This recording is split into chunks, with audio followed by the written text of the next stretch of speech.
The Song of Solomon. The name of the book is found in the first verse. The name of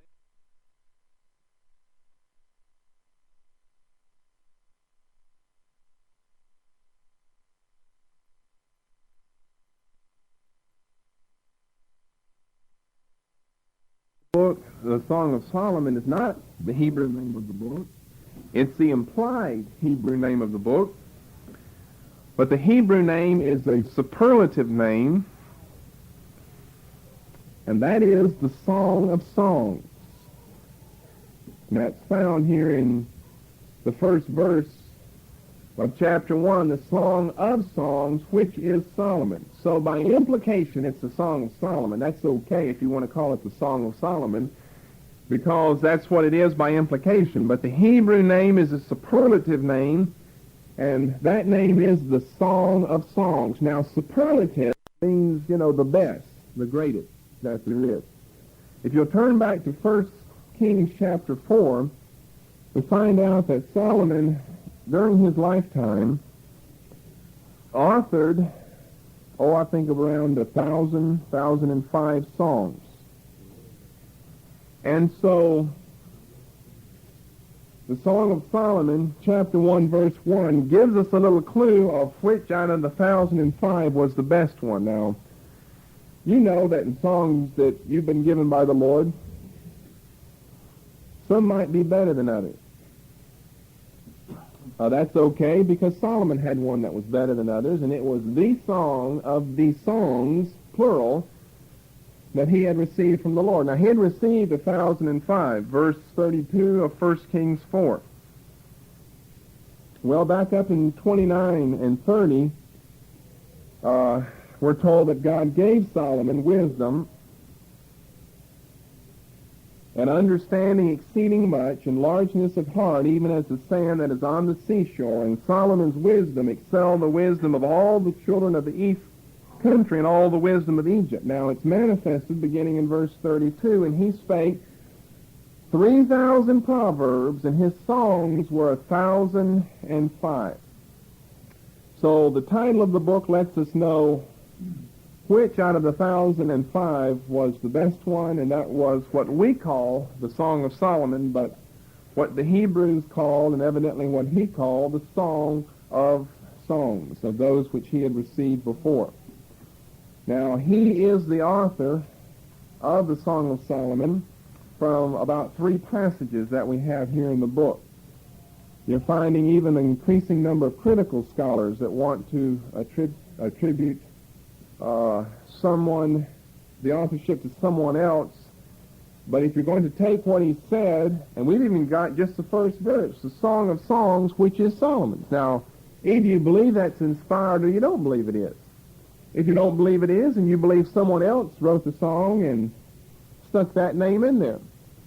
But then that proves you don't believe in what the Bible talks about in 2 Timothy 3:16 of the inspiration of Scripture, that every word and all words have been inspired by God and are profitable for doctrine, reproof, and so forth, so that the man of God might be perfect. That's in 2 Timothy 3. So in chapter 1 and verse 1, in chapter 3 and verse 9, King Solomon made himself a chariot of the wood of Lebanon. He's mentioned again. And in the concluding chapter, in the 12th verse, he's addressed by the other speaker in the book. My vineyard which is mine is before me. O thou, O Solomon, must have 1,000, and those that keep the fruit thereof 200. So the one who's doing the speaking here, which we'll get to in a moment, and telling you who that is saying, my vineyard that I have is before me, but it's just one single one. And old Solomon, you're so great, you must have 1,000 vineyards. And those that keep the fruit rather than just being one like myself, I keep my own vineyard, 200 that you have to keep your vineyard. Now that's very interesting because of the ones that are doing the speaking. You've got 3 different parties that do the vast majority of the speaking here in the book. So the name of the book is the Song of Songs. The literary form we come to next. There are three views on what type of literary form the book takes. First of all, some people feel that it is a Jewish drama which was to be acted out. Like some of the great Greek dramas by Sophocles or Aeschylus, like Agamemnon, that were Greek tragic dramas. They don't have to be a tragic drama, but nonetheless a Greek drama. This happens to be a love drama. If it's a drama at all, it would be a love drama. Or something by Shakespeare, like Romeo and Juliet or Hamlet, that you might be more familiar with. Those are dramas. And so there's some people that actually feel that the literary form here of these 8 chapters of the Song of Songs is that of a Hebrew Jewish drama, a love drama that actually was to be portrayed on stage. Now, just by reading the book, you can tell that it has to have a deeper meaning than some old Jewish play that someone invented. But besides that, if you can't deal a death blow to this theory with that, one thing out of many things that the Jews have never been known for are their arts. They were not sculptors, painters, actors, actresses. They were husbandmen, dressers of the vine, herdsmen, dwellers in tents, and so forth. They were an agrarian people. They weren't like the Greeks or Romans sitting around dreaming up a lot of dramas. Now, yes, Solomon wrote proverbs, and yes, Solomon wrote songs, but a song and a proverb aren't even related to a drama. A drama is a play that you're going to act out on a stage. There were no stages in Israel. You see, in ancient Greece and Italy, we found amphitheaters where they actually put on plays before the emperor or before some high-ranking official in that area. And you would have an amphitheater like the one at Ephesus that would seat, I think around 25,000 people. Now, that's a big play hall to have a play put on, and that's exactly what they'd do. They'd put on very elaborate plays and dramas with very elaborate costumes, and many of these things are passed down to us today. That's why I say things like Agamemnon or Oedipus are well known today because they've been acted out for centuries and for centuries, back during the time of people like Solomon, as well as earlier, as well as later. But no, this could not be a drama in any sense of the word, because the Jews were not known for their artistic abilities. In that area, they were agrarian people. Another option is that others feel this is an anthology of loosely connected love lyrics, which Israel used during wedding ceremonies. Now, an anthology is a collection, of poems or songs or short stories or something like that. An anthology is a collection of these. So there's some that feel that these eight chapters contain a collection of love lyrics that were to be sung at Jewish weddings. Now, remember in the Old Testament, they did have wedding ceremonies. Some of them were rather elaborate. But this belief falls down under the fact that we've got a complete composite work here. It's not a lot of different things loosely linked together, love lyrics. You've got something that has an introduction, it has a body, and it's finished out with a conclusion. It's not like chapter 1 is separated from chapter 2, that chapter 1 is one love lyric that was sung at weddings and chapter 2 was another one. You've got, and I'll use the word story for a moment, you've got a whole story that's put together here. And if you cut out, let's say, chapters 1 and 2, and if this is an anthology, since an anthology is a collection of poems and stories, then one poem is not dependent upon a preceding story. And that story is not dependent upon a following or a preceding point. You'd have individual sections that weren't dependent upon what came before or what came after, in order for you to correctly understand what was being said. But if you take out a couple of chapters of the Song of Solomon, then the book loses meaning, which right away. You see, you can take out, let's say, a chapter of Proverbs, and Proverbs still makes a lot of sense to you because you've got a whole lot of short little pithy sayings, comparisons that have been put together. You take out a half a dozen of them, it doesn't affect the book of Proverbs. You can take out all of chapter 11, and that still won't affect your reading and understanding and comprehension of the book. But you take out chapter 5, right in the middle here, of the Song of Songs, and you're not going to understand how he got from chapter 4 to chapter 6. And if it was an anthology, you'd be able to leap over something and still comprehend what's been said. The literary form is that of a unified poem. It is a poem as well as a song, but it's unified, and that's the thing to remember. It's unified, which means that each chapter follows upon the heels of the preceding one. And that pretty much everything that you've got in here is necessary for an understanding of all of what's been said in its entirety. The purpose of the book, there are 4 views concerning the purpose of the book. By the way, I've taught this book before. We'll teach it again.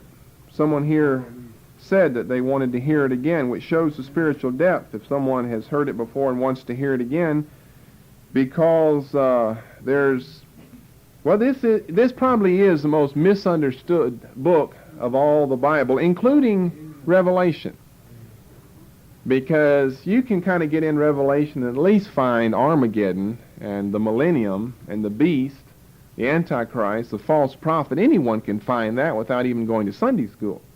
But not very many people can find their way around in the book of the Song of Songs because they don't even understand why it's been written. That's why we're giving you the purpose here. Hallelujah. They don't understand why the book was written. Before I start on that, just look at something here. Start with chapter 1 and verse 2. Now, what in the world is this talking about? Let him kiss me with the kisses of his mouth, for thy love is better than wine. Sounds pretty carnal to me to begin with. Because of the savor of thy good ointments, thy name is as ointment poured forth. Therefore do the virgins love thee. Oh, it's getting back into the sexual area again. This is why this book had a little difficult time getting in some Jewish canons, because it's pretty carnal in some of the things that it says here.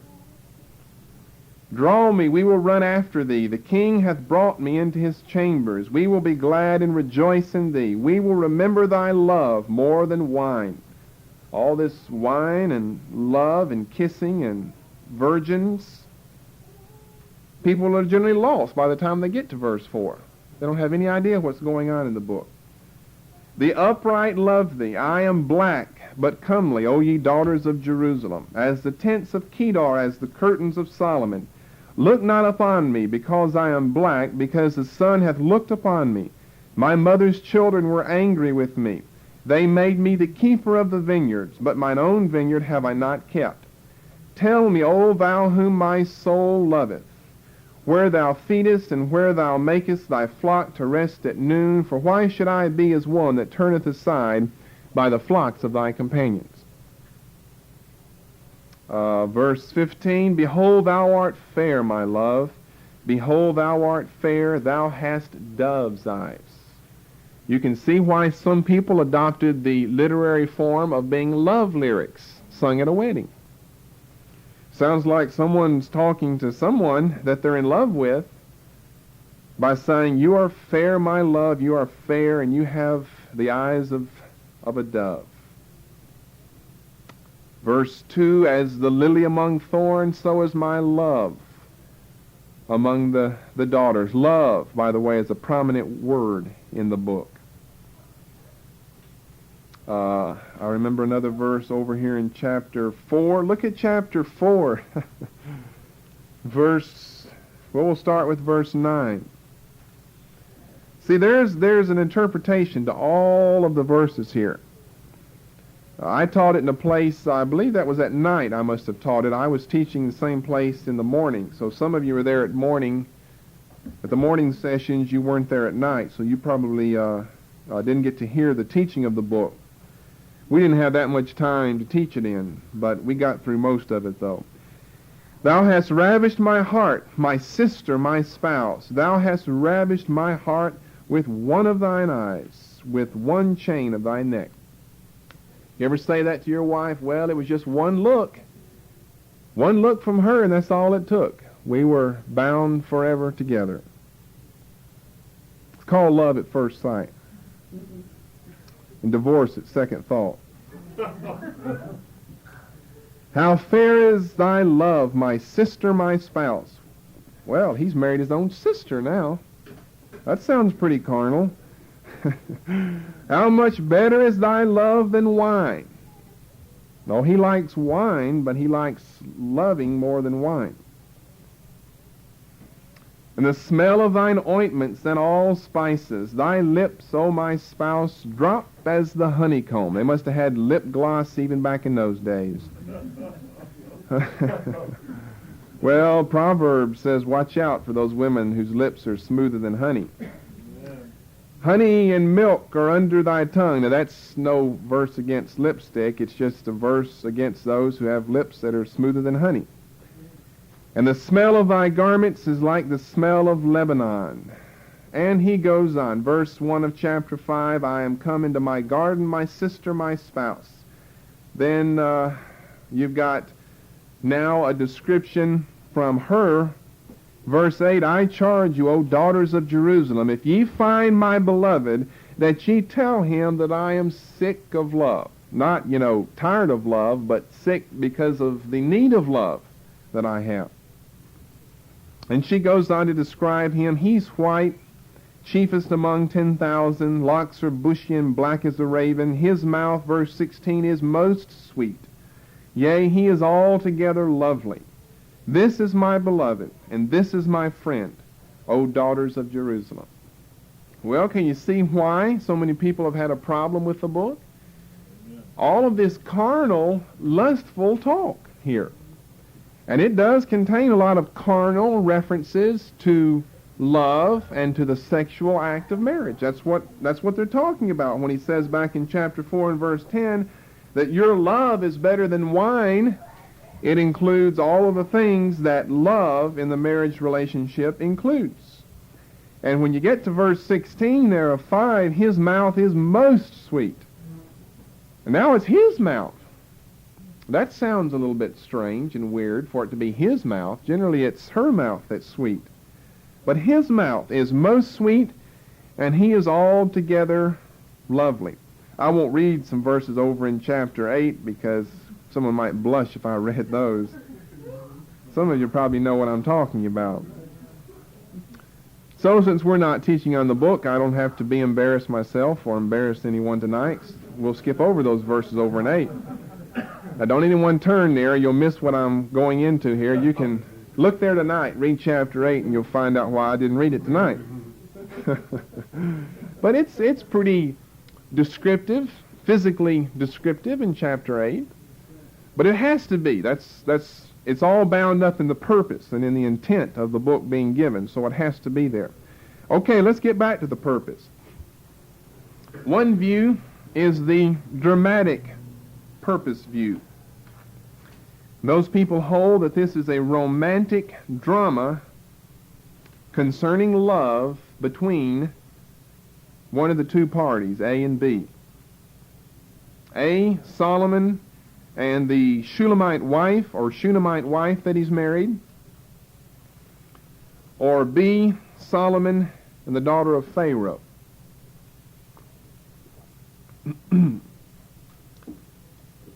Now, obviously, the ones who hold to the literary form of being a Jewish drama also believe that the purpose is to show in this romantic drama the love between Solomon and his Shulamite wife, or the love between Solomon and the daughter of Pharaoh. Now, you can read about this back in 1 Kings 1 and 1 Kings 3, where you see the mentioning of Abishag, who is the Shunammite woman, or Shulamite woman, in chapter 1 of 1 Kings, who of course was David's wife at the end of his life, but since Solomon came to the throne next, he would have inherited the harem that belonged to King David, as well as in 1 Kings 3, where we have a mention of Pharaoh's daughter.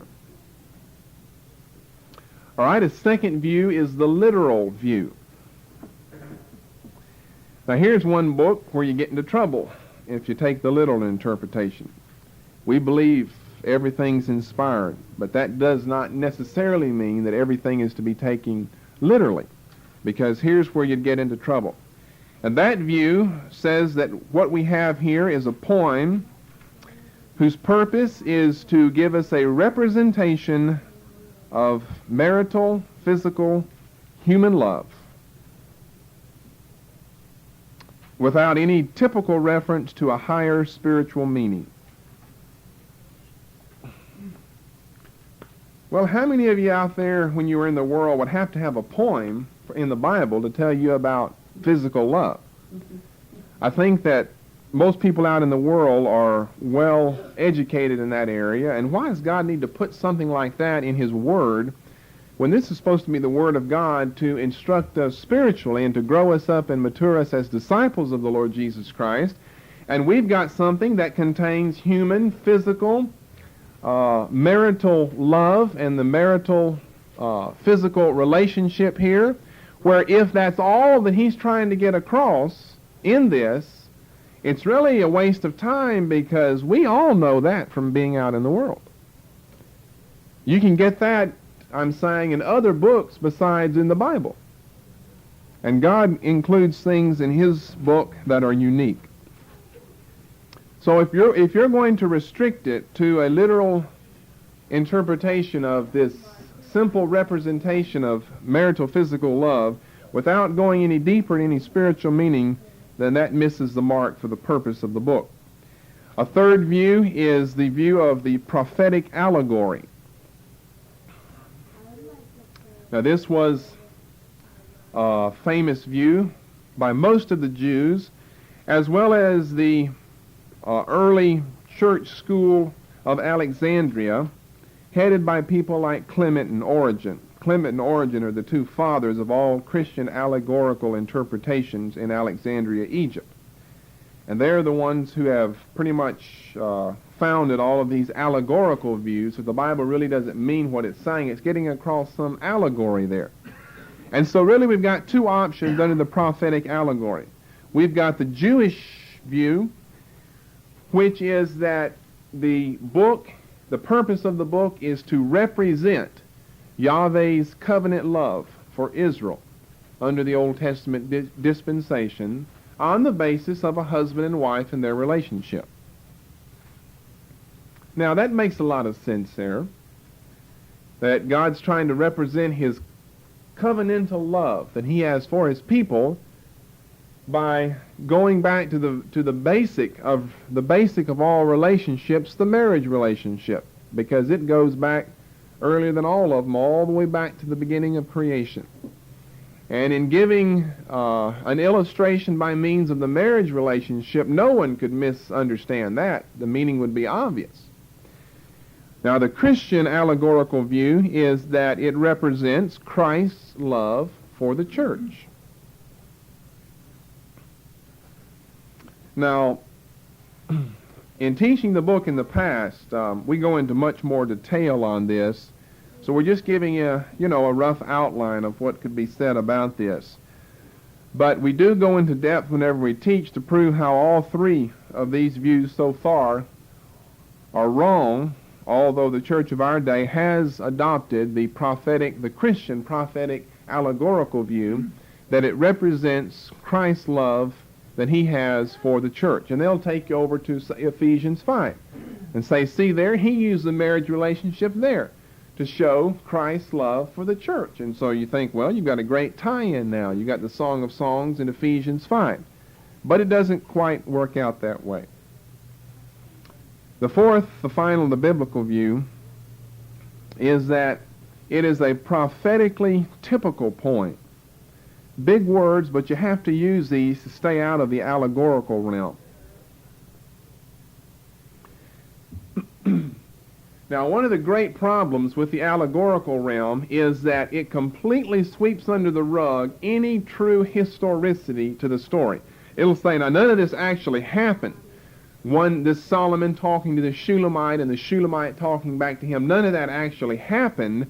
Someone dreamed that up, and it's an allegory. That's what an allegory is. It doesn't have any real foundation as far as actually having taking place, like Pilgrim's Progress that I trust most of you have read now. That's an allegory. That never actually happened.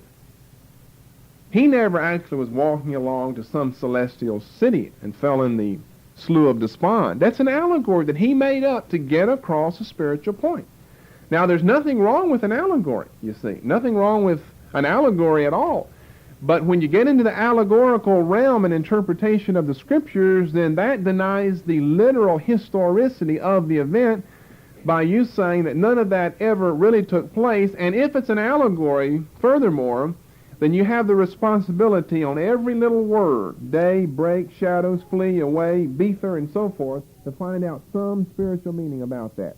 It's like people with the parables wanting to find out what every twig and every bird and every egg in the nest in some of the parables really mean. And that's wrong to do. There are general meanings that are gotten across here, but there are no deep hidden spiritual meanings just by my beloved is mine and I am his and he feedeth among the lilies. Now, what is a lily? You see, they'll try to interpret what a lily represents. That's called allegorical interpretation, and that's what makes that view wrong. Now, our view, which we believe is the correct view, is a prophetically typical view, which is twofold. It admits the literal historicity of the events in the book. These events actually did take place. Solomon did have a Shulamite wife, and there was this relationship between Solomon and his wife. So that did actually happen. But why is God going to write a whole book and tell us about Solomon and his wife? Remember, he had 1,000 of them. What good's that going to do? Unless you can go one step past just the historicity and the literalness of the events of the book to a deeper spiritual meaning. A typical meaning, not an allegorical meaning. Two different things. And that meaning is, secondly, Christ's love for each child of his individually. You see, making it Christ's love for the whole church, that's too vague. Well, he loves the whole church, the whole Baptist church, the whole Catholic church. No, this book is very personal between two individuals, the Shulamite and Solomon, her husband. It's not between Solomon, that would represent Christ in the book, and it does here in the book. He represents Christ. But then the Shulamite, that's one individual there. Solomon is one, Christ is one. So you've got a relationship there. You can go from Solomon to Jesus. But from the Shulamite to 500,000 people in the denominations, it simply doesn't work out very well. You've got to go from the Shulamite to one individual. To me or to you. If you're reading the book, it's you. If I'm reading the book, it's me. And it's his relationship with each individual, unique child of his. And it is very profound in what it says. Now, this book is read on the Passover. Each one of the books of the Megillah is read at a particular Jewish feast day. And this was read at the Passover because of the Jewish allegorical interpretation that it represents Yahweh's covenant love, where he redeemed Israel out of Egypt and in Exodus 19 adopted them as his people, a kingdom, a priest, and a holy nation. So it's read at the Passover because the Passover commemorated their exodus from Egypt. The book is filled with references to animals and plants. If you like nature, I guess the Song and Job are the two books to turn to because they're the ones filled with references to nature. One writer has counted 15 species of animals in the book and 21 types of plants. That's remarkable for an 8-chapter book. Now, turn back to 1 Kings 4, and I want to show you an interesting verse. 1 Kings 4, we'll read verse 32 again, and then we'll go on down to verse 33. 1 Kings 4, 32, 33.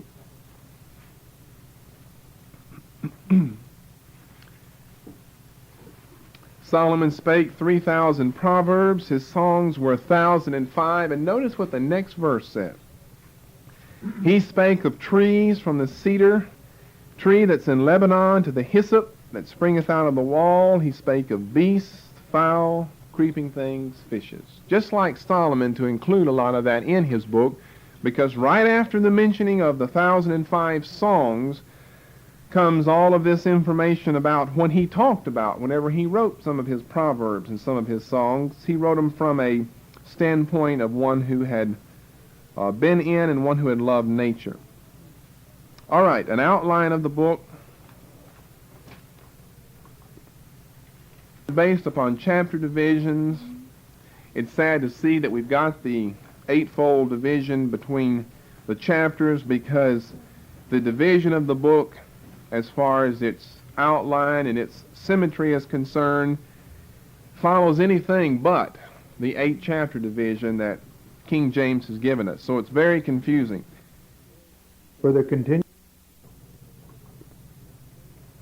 It's not based upon chapter divisions. It's sad to see that we've got the eightfold division between the chapters, because the division of the book as far as its outline and its symmetry is concerned follows anything but the 8-chapter division that King James has given us. So it's very confusing. First part, chapter 1, verse 1 through chapter 2 and verse 7. You see, verse 7 of chapter 2 should be the end of chapter 1. So 1:1 through 2:7, I'll give you a title to each division: The Unsatisfied Life and Its Remedy. 1:1 through 2:7. The Unsatisfied Life and Its Remedy.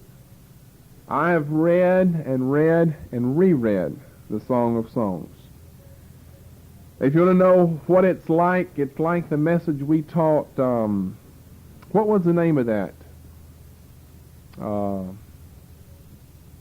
One of the ones under the Deeper Life. It was a long time ago. What one was that? The Exchange Life, that's it. If you want to know what the book is like, it's like what we gave you there on that tape called The Exchange Life. That's somewhere under Deeper Life in the Spirit. I'd forgotten the title. That's it, though. That's what Song of Solomon has to do with. So the unsatisfied life and its remedy. Unsatisfied as a child of Jesus. And read 1:1 through 2:7. And there you've got a description of the unsatisfied life and its remedy. Oh, it's very interesting. I'll avoid the temptation to get off and preach on it, though. 2:8 through 3:5. Again, right in the middle of chapters, you've got the division. And I've entitled this Communion Broken and Restored. Then 3:6 through 5:1. Unbroken communion. Now you see, that took us through just the first verse of 5. Should have left that on with 4. Then 5:2 through 6:10. Communion broken again and restored.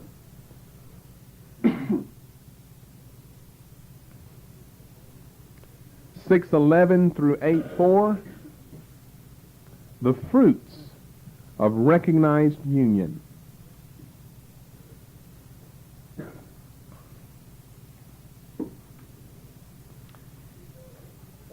You see how in each case it's dividing up the chapters just about right in the middle, right where they should have been divided, but where they weren't. Then 8:5 through 14, the end of the book, unrestrained communion. 8:5 through verse 14, unrestrained communion.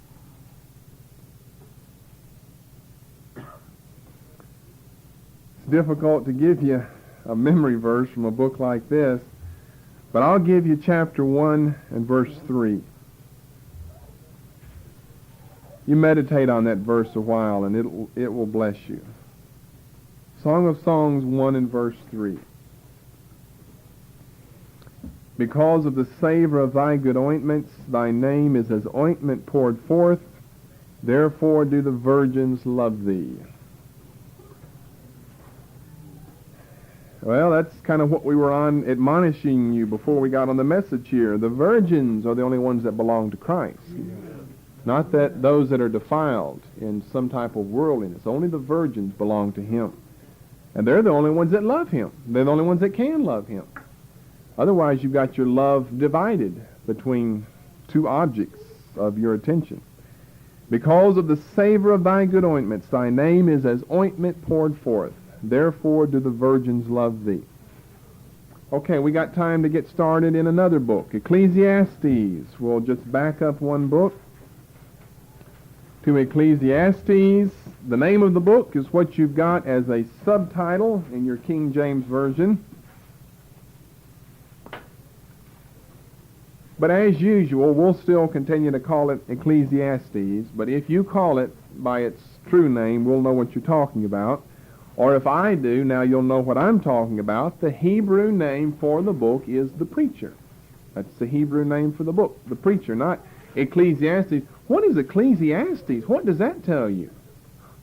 You can hardly spell the word, let alone know what in the world is that. What is an Ecclesiastes? Say, well, it's the book. Yes, but they had to name a book after something. Where did they get the word Ecclesiastes?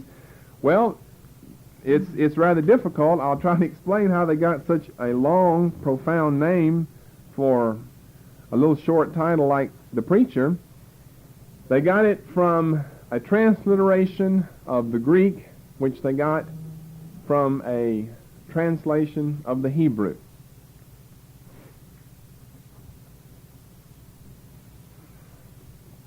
I'll give you what the Greek background for the name of the book is, which you ought to recognize.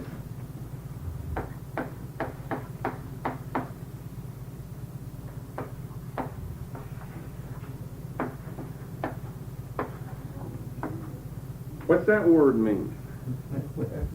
Ecclesia. Ecclesia, that's the right pronunciation. Ecclesia. What's that mean? Assembly, right. That's the word that's always translated church or assembly in your New Testament. That's the word. Now, doesn't that look kind of like Ecclesiastes? Mm-hmm. Rather than K's, you've got E-C-C. What have you got here? E-C-C, L-E-S-I-A. That's exactly what you've got here, except you add on an S-T-E-S. Now, that means assembly. When you get the whole word Ecclesiastes, that refers to the one who led the assembly. And this is a Greek word now. And that came from the Hebrew word. I'm not going to even try to give you the Hebrew, which meant a person who led a religious assembly of people, or what we would call in the English a preacher. We wouldn't call him an Ecclesiastes because that's a Greek word. But our English word is preacher, so we would call him the preacher.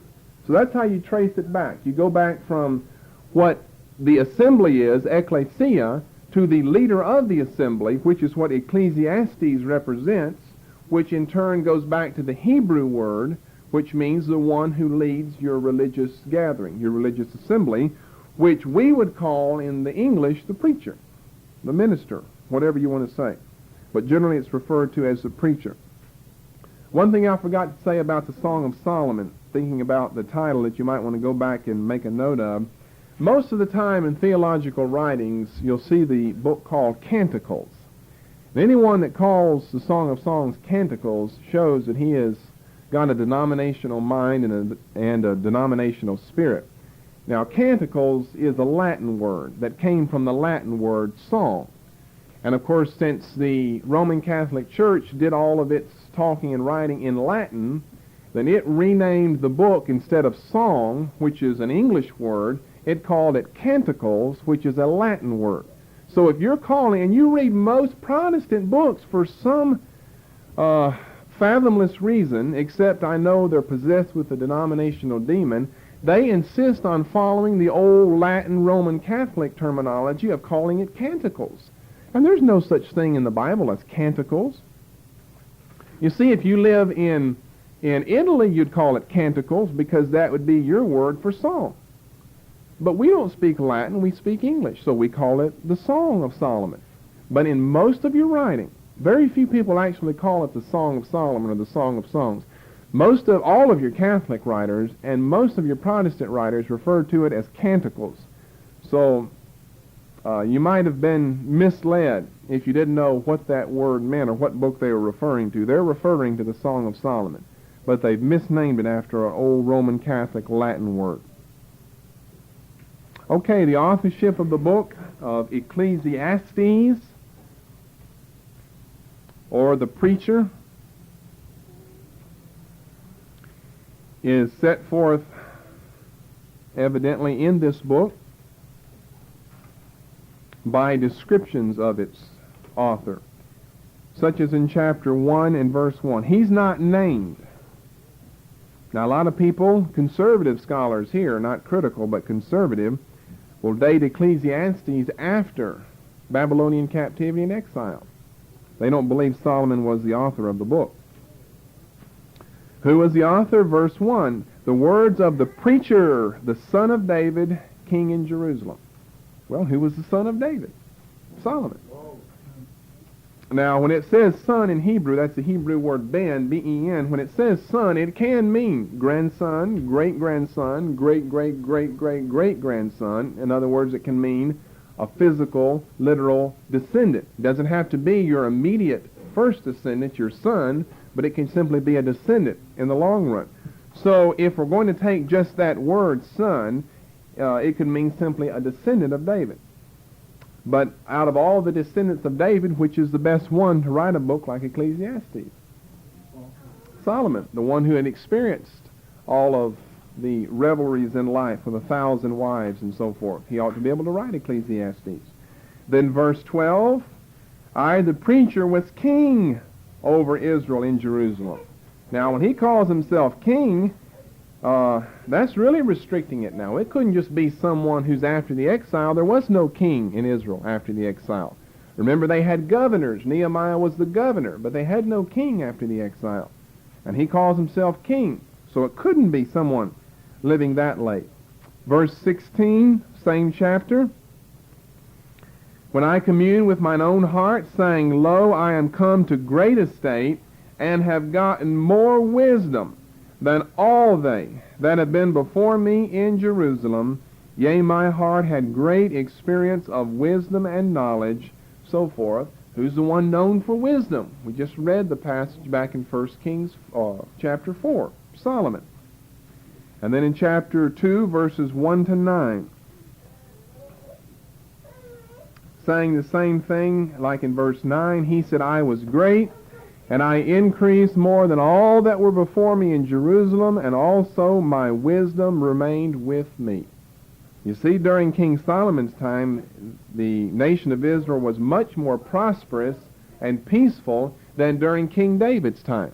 So Solomon can honestly say, I've gotten more than all of the people that have been before me here in Jerusalem. And that would fit Solomon, whereas it wouldn't fit anyone else. So authorship points towards Solomon. An outline of the book. The first 11 verses are the prologue, which sets the scene by stating the vanity of all things. Vanity simply means emptiness. 1:12 through 6:12, we have evidences of this vanity.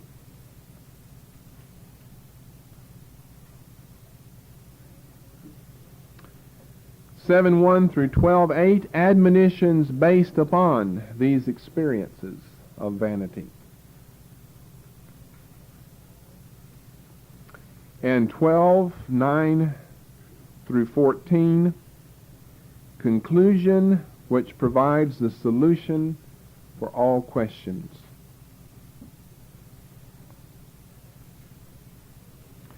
The purpose of the book is to show the utter vanity of life and pleasure apart from obedience rendered unto God. The utter emptiness of life and pleasure. Solomon goes on through the book saying how he experienced this pleasure and that pleasure. And he said it's all vanity of vanities. It is all emptiness. It is all worthlessness apart from obedience to God, which is what he ends with in chapter 12 and verse 13. The answer to all the questions is obedience to the will of God, which is what Jesus says in Matthew 7. It's not all the works you do in life, but it's those that do the will of my Father that will enter into the kingdom. Let me give you some key words that are found throughout the book, as well as a key phrase. Man appears, well, I'll just give you an estimate rather than a particular number here. It's easier to remember. I've got specifics, but around 50 times. Labor, around 35 times. Vanity, around 35 times. And then the phrase under the sun, around 30 times. Now, he has set up to begin with a series of illustrations to point out the endlessness of all events, which leads him up to his conclusion of obedience to God. And I want to show you some of these. He sets out some illustrations of the endless cycle of all events, beginning right in chapter 1, verses 4, 6, and 7. We can look at in the first place. Endless cycle of events. Now, Ecclesiastes is a book that's difficult to understand because of its humanistic emphasis that it carries from chapter 1 all the way through chapter 12 until you get to the very end and you end up on a spiritual note. And that's why a lot of people have had problems. I've had people ask me about passages in Ecclesiastes where it says that all things happen by chance and all things come to the good as well as to the evil. And we know that those statements aren't true. Things don't happen by chance. But the book of Ecclesiastes, I can show you a verse that says all things happen by chance. But you've got to remember that he's viewing everything as being one under the sun. That is, from a humanistic standpoint. And from a humanistic standpoint, you can't see God. You don't know that he is controlling the affairs of history, just like a puppeteer does puppets on a string. To you, it appears like everything just happens by chance. You know, either it does rain or it doesn't rain. Nothing causes it to rain or not rain, but these things just happen. You die in an automobile accident, or you're barely preserved in an automobile accident. It's chance that controls these things. And let me just show you where one verse that says that that very thing. Chapter 9. Verse 11, the very end of the verse, but time and chance happeneth to them all. Now, the book is a wise book. It's written by a wise man. So although he's looking from a humanistic standpoint, the book is filled with wisdom, but you have to take some of the statements in the first, the major part of the book, the first 11 chapters, especially the first, 6 chapters with a grain of salt, because of the standpoint from which they're written. He's not writing as a saint of God that's giving you an exposition of spiritual truth. He's writing as one who's experienced life, the pleasures of life, and he has come to find out that all of it is absolutely worthless apart from obeying God. Now, he doesn't say that the things in the world are worthless. They're worthless apart from obeying God. Because he'll say in places like chapter 2 and verse 26 that God's the one who gives us riches and wealth and financial blessing. But apart from obeying God, it's worthless. It's vanity of vanities. It's emptiness. He says the same thing over in chapter 5, verses 18 and 19. God's the one who gives you the power to eat and to drink those things that he's given you the power in the first place to obtain. But then he says it's still vanity if you're outside of the will of God. God might have provided those blessings for you. He might have provided that food for you. But you've got to be in the will of God and in fellowship with Him. And that's why there's such an emphasis on the material aspects here. And I know about this. I just finished picking, 25 gallons of peas not too long ago. And as I was picking, that's not the best chore. It's not one you'd say, let me do it. It would be one you'd say, let someone else do that. I'll, vacuum inside where it's cool, but let someone else pick in the garden. But I remember just as picking, I was just thanking the Lord. He's the one by sun and rain that caused that to grow for us. He's the one that gave us that food. We put the seed in the ground, and Acts 14 says that He's the one that causes it to grow, because He's the one that brings rain and sunshine upon it. Now, we've got neighbors that'll be picking in their garden, but it's vanity, utter worthlessness, because they have no conception of God, obedience to His word or will or spiritual matters. They just pick it and eat it and never really think anything about it. They're not grateful for what they have. And there's all the difference in the world between one who's grateful for what he has, one who's inside the will of God, and one who doesn't, or who's outside the will of God and doesn't do the will of God, even though both of them might have the identical same material blessings or wherewithal. To one, it's utter vanity to have. And to another, it can be a source of great joy because you're thankful that Jesus is the one who provided that for you. And this is the position from which Solomon is writing. He's seen what he has experienced in his life, and he says in verse 18, for example, of chapter 1, in much wisdom is much grief. Now, he's the wisest man that ever lived. But he said the more wisdom you get, the more grief that comes along with it. Now, he's writing from a natural standpoint here. And he that increaseth knowledge increaseth sorrow. But he's the one that said back in Proverbs that if you're a wise man, you'll gain knowledge. And now he's saying the more knowledge you get, the more sorrow that you have. And that's true when you think about it. The more you learn about this world, if you're outside of Christ, the more disgusting the whole system becomes in your eyes. You soon not have to even know it to begin with. But if you're in Christ, you can see that and tie it in with end-time events or something, and it becomes a blessing to you then. So you've got to study these things from the right point of view, from the right position. I wouldn't want to know a lot about what's going on in the world. It's just too depressing to find out everything. And much knowledge is much sorrow and worriness and trouble and travail. If there's one thing I despise, it's a newscaster who sits there on a complicated issue and sums the whole thing up as though he were an authority on the subject in about 3 sentences. And for how much time can I get off on it? For a weatherman to sit there on Sunday and say, we've got a chance of weather tomorrow, or a chance of rain tomorrow. No rain comes. On Monday he says the same thing, and he gets paid for saying that. And I think how utterly foolish to sit there and say we've got a chance of rain tomorrow. Bless God, tell us it's going to rain or it's not going to. Any fool can say we've got a chance. There's a chance for us to have hell on earth tomorrow. There's always that chance. And they get paid for doing that. And I sit there and, boy, sometimes I have to turn it off. I get downright aggravated at those people. The thing that the rest of you out there have to work for your living, and he sits there and says, we've got a chance of rain tomorrow. And they always say a chance so they can get out of it if it doesn't rain then.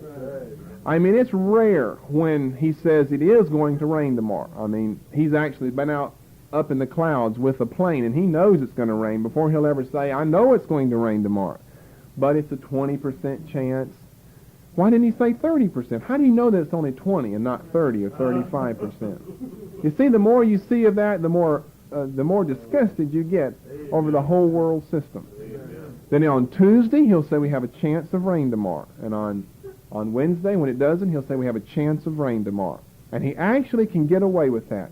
And what do most Americans do? They just sit there and follow and swallow all of that stuff. And they never sit there and, fight with themselves. You don't have to fight with him. I just fight with myself and think, bless God, This is so aggravating. Just soon turn everything off here. Jesus tells you can find out whether it's raining by looking at the sky yourself. And if it's red and lowering, you'll know what tomorrow's going to bring. Unless a great thunderstorm or a tornado comes blowing through and the sky deceived you. But all you have to do is call your friend that lives over in South Dakota and find out if it's raining there, in which direction it's moving. That's all they do. They're always showing some radar from some other city. Well, it's headed this way. Well, you could have called a friend and found that out. Well, does that explain? In much wisdom is much grief. And he that increaseth knowledge increaseth sorrow. Because it just breaks your heart that human beings created in the image of God are as ignorant as most of them are. Even though James 3 says they're still created in the image of God, they are so ignorant in so many areas. And they don't even think, and they're educated men and women as far as education is concerned. But they can't tie their shoes with common sense. Couldn't even get their shoes tied in the common sense way. Educated, know a lot of theories about things, but they lack personality and, well, they lack Jesus. And when you lack him, you lack everything. Let me go on here. What was I giving you there? I gave you some of the key words that we find here.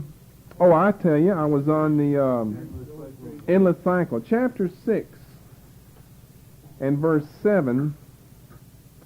We'll look at this one. I gave you the other ones back in chapter 4, or back in chapter 1. But in chapter 6 and verse 7, all the labor of man is for his mouth, and yet the appetite is not filled. Shows the endless cycle.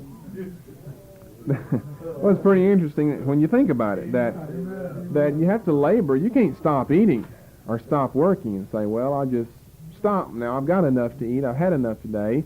You got to keep working because you'll be hungry tomorrow.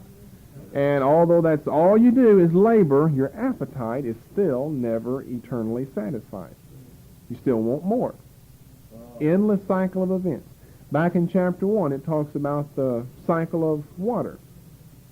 That it goes up into the clouds, and it rains on the mountains, and then it goes into the rivers, and the rivers flow into the sea, and then it evaporates again. Endless cycle of events, leading from one thing to another, but nothing ever being accomplished, you see. Once you get an adult, and you don't put on any more weight, and you're not supposed to be putting on any more weight. As a child, you need food to grow up. But once you're an adult, you don't put on any more weight, then what are you doing to eat? Just to stay alive.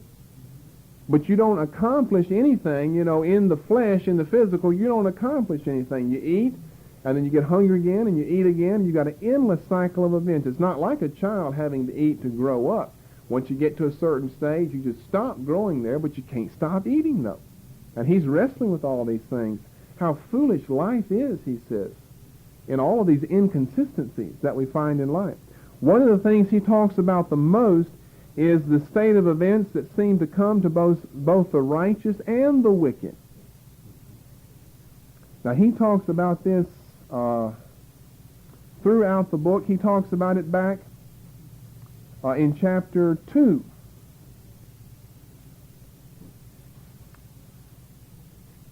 For example, he says in verse 17, another thing, therefore I hated life, because the work that is wrought under the sun is grievous unto me. For all is vanity and vexation of spirit. Yea, I hated all my labor, which I had taken under the sun, because I should leave it unto the man that shall be after me. Endless cycle of events. You work and work and work. And then like Jesus said in one of the parables in Luke, then you die. And who's going to get to enjoy all those benefits of all your hard labor? It won't be you anymore. And Solomon is saying, just soon stop working. Why work? If you're going to die pretty soon, and all that you've labored for is just going to vanish away. Now remember, he's talking about it from a human standpoint. Verse 17, all labor under the sun would be extremely grievous if you're not working as unto the Lord. Because who wants to work? That's contrary to human nature to want to work. It would be grievous and vexation of spirit. Unless you're working with some purpose in life. And that's obedience to the will of God. Amen. He says in 3:19, that which befalleth the sons of men befalleth beasts. He's talking about death here. So that a man hath no preeminence over a beast, for all is vanity. Well, doesn't Genesis 1 teach that man has a great preeminence over beasts? He's contradicting Scripture here, but he's writing from a human standpoint. And he said a man's no better than a beast, because he's born, he lives, and he dies. A beast is born, he lives, and he dies, and there's no way you can stop that death process. And he said all is vanity and vexation of spirit. Just as soon be an animal and not have to go through all the mental turmoil that a human does. Just as soon be a pack rat or a jerboa or a cricket or an elephant. Because at least then you're going to have maybe a shorter lifespan, but if you don't, you still don't have to have all the mental anguish and all the decisions